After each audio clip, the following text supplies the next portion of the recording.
আজকের ভিডিওটা পাওয়ারপয়েন্টের লেয়ার নিয়ে। তো লেয়ার নিয়ে কিভাবে কাজ করা যায় সেটা আমি আপনাদের দেখাবো। তো কোনো কিছু যদি এখানে ইনসার্ট করা হয় পাওয়ার পয়েন্টে, তাহলে সেটা তার নিজস্ব লেয়ারে থাকে। যা আমি ধরেন এই রেক্টেঙ্গল ইনসার্ট করলাম, তারপরে যেটা আমি ইনসার্ট করবো সেটা তার এর উপরে যাবে, উপরের লেয়ারে যাবে।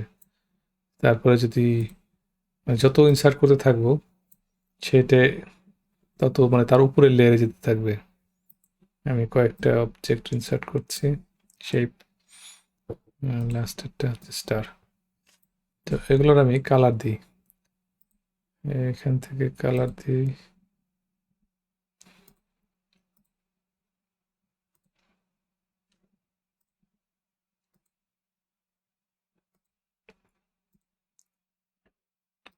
যাতে পার্থক্য করতে সহজ হয়।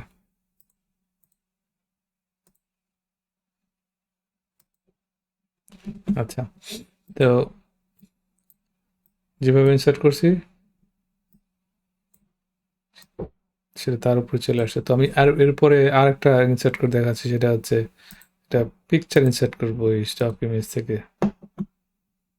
যে কোনো পিকচার হলে চলবে, ছোট একটা পিকচার, ছোট ছোট ছোট। আচ্ছা, এটা নেই, এটা কিন্তু সবার উপরে, কারণ এটা সবার শেষে ইনসার্ট করা হয়েছে। তো এটা সবাইকে ঢেকে ফেলছে, রাইট? তো আমি যদি এটাকে মুভ করতে চাই, তাহলে আমি এখানে এই যে বলা আছে এখানে ব্রিং ফরওয়ার্ড, যেহেতু সবার উপরে আছে সুতরাং এটা ফরওয়ার্ড কিছু নাই। তো সেন্ড ব্যাকওয়ার্ড যদি ক্লিক করি তাহলে এক লেয়ার পিছনে যাবে, তার মানে তারপর লেয়ার যেটা ছিল সেটা এর উপরে চলে আসলো। কিন্তু যদি এখানে যদি বলি সেন্ড টু ব্যাক, তাহলে সবার পিছনে চলে যাবে। আবার সে একইভাবে আর কি ব্রিং ফরওয়ার্ড যদি বলি, যে এটাকে যদি আমি ব্রিং ফরওয়ার্ড বলি,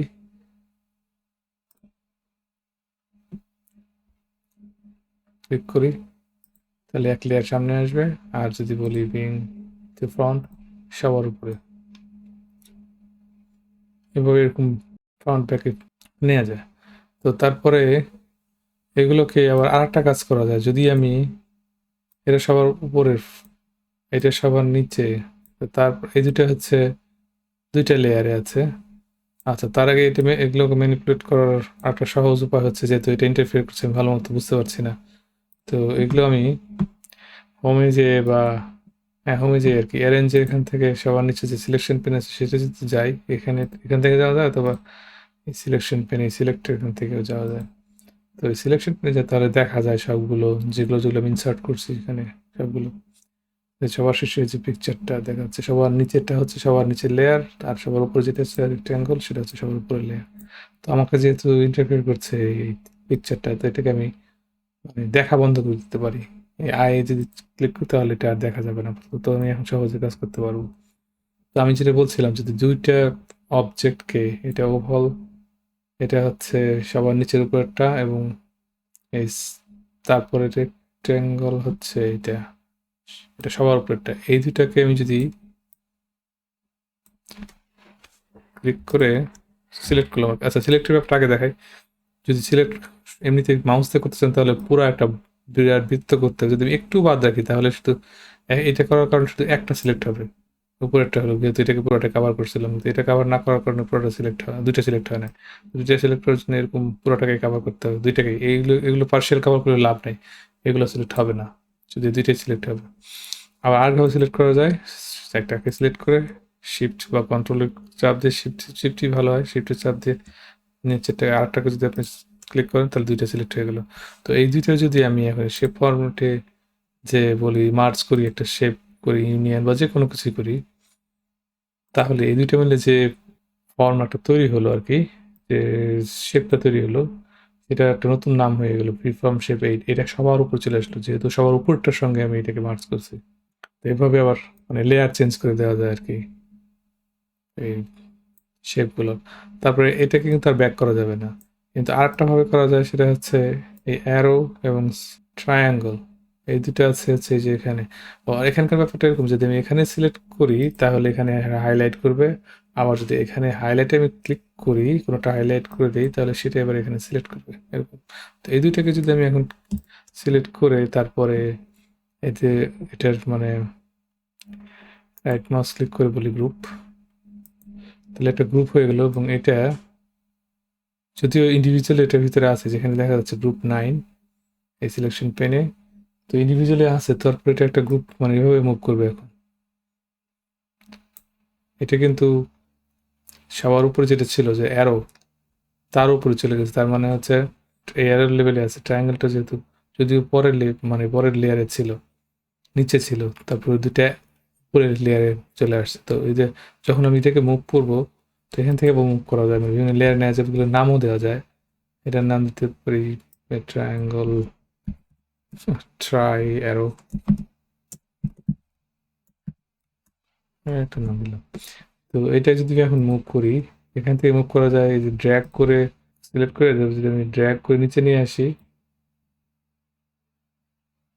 এটা নিচে চলে আসলে পিকচার কিন্তু উপরে চলে আসে, যদিও পিকচার দেখছি না এখন। এইভাবে দেখানো যায় আবার। তো যাই হোক, তো এটা উপর নিচে চলে আসছে, তো দুইটা সহই, কিন্তু এটাকে কলাপস করা যায়, এভাবে ড্র্যাগ করেও নিচে নামানো যায়, স্টারের নিচে নিচে চলে নিচে চলে আসছে, যে স্টার এখন উপরে করা যায় আবার। অথবা আমি যদি এই এটাকে যদি আমি এখন ওই যে নিচেরটার উপরে আছে, সে শুধু এই ওইটার নিচে এটার উপরে আছে, তো আমি যদি এখানে যে এই অ্যারোগুলো ক্লিক করি, আরো উপরে চলে আসবে। মানে এইভাবেও উপরের নিচে নিয়ে যায় লেয়ারগুলোকে। আচ্ছা, এটাই গেল। আর আমি তো দেখালাম কিভাবে ম্যানেজ করতে হবে এগুলোকে বিভিন্ন লেয়ারে। আচ্ছা, তারপরে যখন আমি এটাকে আনগ্রুপ করব, এই অ্যারেঞ্জে এখানে যে আনগ্রুপ করা যায়, তাহলে কিন্তু ওরা আবার সে তার নিজস্ব লেয়ারে ফেরত যাবে যেখানে ছিল। এবং মানে আনলাইক দিস, মানে এটা যেমন একটা শেপে পরিণত হয়েছে, এটাকে ব্যাক করা যাবে না, কিন্তু গ্রুপ করলে সেটাকে আবার ব্যাক করা যায়।